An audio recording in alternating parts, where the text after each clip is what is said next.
Now, a wave of protectionism has hit the global green energy transition as China comes to dominate the supply chain. The U.S. has imposed steep tariffs on Chinese EVs, while Washington has also blamed China's dominance of the solar industry on what he calls unfair trade practices. But Bloomberg opinion columnist David Fickling thinks the U.S. has only itself to blame for losing the race. He joins us now to discuss his latest column. And you argue that the way that we think about the shift of the solar industry to China is all wrong. Why is that?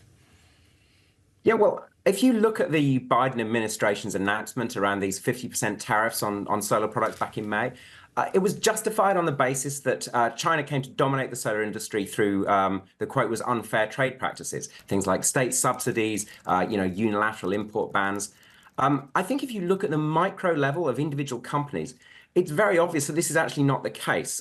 China's solar industry is pretty chaotic and unprofitable, and Beijing doesn't actually like the way it is. It wants to rein it in rather than cause it and support it. At the same time, if you look at the companies in the US and Europe, which, remember, 15 years ago, they completely dominated the raw material, which I was looking at, polysilicon. They made some very serious missteps, which led them to give up this industry. And so, fundamentally, it's quite a challenged industry, solar manufacturing. And maybe US and European companies were wise to give it up, and maybe Chinese companies will be, will regret the extent to which they've taken it up. David, as part of this expansive piece, you visited both a tiny community in Michigan as well as Leshan in China. What were your takeaways here? Yeah, well, so as I say, I was looking at this raw material polysilicon, which is it's the raw material for solar panels and also for computer chips. And as I said, this was dominated about 15 years ago. More than a quarter of the polysilicon in the world was made in this little town Hemlock in Michigan. And now 90% is made in Leshan in China. And in some ways, they're quite similar places. They're both there's both a significant chemicals industry in the area. That's how the polysilicon production came there. But of course, Leshan is also it's in Sichuan, so it's close to the Yangtze River. There's a lot of hydropower there. Electricity is very cheap, and it's quite expensive in Michigan. So I think that's one of the key differences. The other thing I think that's worth thinking about is this business in Michigan. It was a complicated joint venture between 2 American and 2 Japanese companies, never invested enough. And to really make this business work, you need to scale up on a massive scale, which is what's happened in China. And I think that's how China has come to be so dominant now. This business has never been an easy one, right? So was there anything specific that Washington did wrong to give this industry up?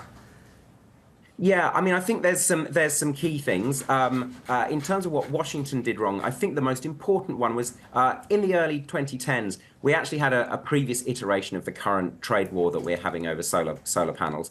And the US industry was really not very strategic about what it was doing there. Particularly, the US industry made a lot of money exporting this polysilicon, which gave it quite a crucial role in the supply chain.